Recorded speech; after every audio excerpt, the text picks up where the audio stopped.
Hello YouTube, Can back again with another video. This time it's gonna be how to side against Paleozoic or Paleozoic frogs.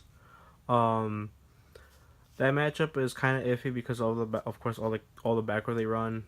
It could hurt you. You go second and they open up godly. Like you have to auto scoop sometimes. But I'm gonna teach you how to make the matchup somewhat easier with my build of Draco Pals. So let's get to it. So game one, you for sure you want to go first. Like you want to try your best to beat the deck. If you beat it game one, that's good. If not, there's game two and three to help you out.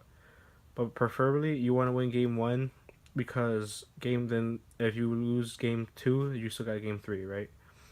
But if you lose game one, game two you could win, right? Because you could choose to go first, but then game three you're back at a disadvantage to go in second. So yeah. Okay, so going first against this deck, it kind of varies because you could side index Artrine, the Dankos, the Darkos here. If they're playing the water statue, the like barrier stone, whatever. Like they're playing the water statue because they're all waters. The Dark Hole is just for that. If they're not running that, the Dark Hole isn't really needed to be honest. But it's there if they do have that. So that's why that's there, and then MSTs for sure. Um, but yeah. So like if you go first against them, for sure you want to take out the Maxis. That's two right there. That'd be the Dankos. Um, Even though you're playing the strikes, the warning, the Silent Brigade. Um, Going first, you still want both, in my opinion, because you could you could strike whatever they try going for, right? And then if you can't stop and you stop their stuff, your back row's empty, and you can go for the Dango safely. What else was it? Oh yeah. And you're going first against them, so you're going to want to take these two out. It's another two. And that's two MSTs right there. And the good thing about MST2 is that it's another spell counter for the Abductor. So like going first, if you don't open up like the terraforming or the little broken engine, you could go this, pop this. I'll get counter, of course, effect search, and you can keep going. Now for these two, like it depends on what you like. You could have the MST or the Artrine. I'd probably go for the MST because worst case scenario you could just set it and at their end phase just pop it. While with our Artrine they could respond to it. So for this I'll take out the radish horse and then put the third MST in. Okay, that's going first. Not going second. It's you said differently. Let me show you. Put these back. Put these back. Okay, so going second, you don't want these for sure. It's 4. And then the two are Ariane. That's 6. And then that's for this right here. 6, exactly 6. You put this in, and then you're good. Or you should be good, I guess. You just slide these 6 in.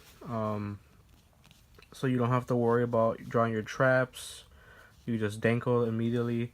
The MST is there. If they try flipping up the anti-spell your standby, you can just MST it. If not, you can just normal Danko and hope you can beat them down. And then, like I said earlier, the Dark Hole is there if they're playing the water statue. So you can't special summon. You just Dark Hole it and go off with your day. But that's all I gotta say, to be honest. Like, it's kind of straightforward when deciding against Paleozoic. Just gotta make sure you get rid of their back row, stuff like that. You want to be able to play. But yeah, like for sure though, game one I feel like, or when going first against them, the Solemn Brigade is actually still good because it interrupts the frogs. No, not the frogs. The traps, because they have the risk. They only could chain to a normal trap, so you just strike it and then they can't respond to it. Yeah, that's about it. But yeah, I like setting Danko in even though if I'm going first because uh you could actually help because you could open up the Silent Brigade, right? Set it, and then you can have the Danko, like I said, strike their stuff or silent their stuff, and then you can summon the next turn. It's the effect is still there, and then the good part about that too, if you have Scolding and Danko, for example, you opened up you go in first, right? Sorry about the camera, but yeah, you go first, right? You somehow open up a Scolding and then one of these, right? So like a one strike or one warning. So let's say it's a strike, right? So you have one strike and one Scolding set. You're bored, right? You pass. You strike something, but you didn't use the Scolding, right? They set a bunch of traps your turn. You normal the Danko, and then you do your stuff, right? If they try doing something, you get Scolding, and since there's no more other face up or face down back row, Danko's continuous effect would be active, and they can't respond.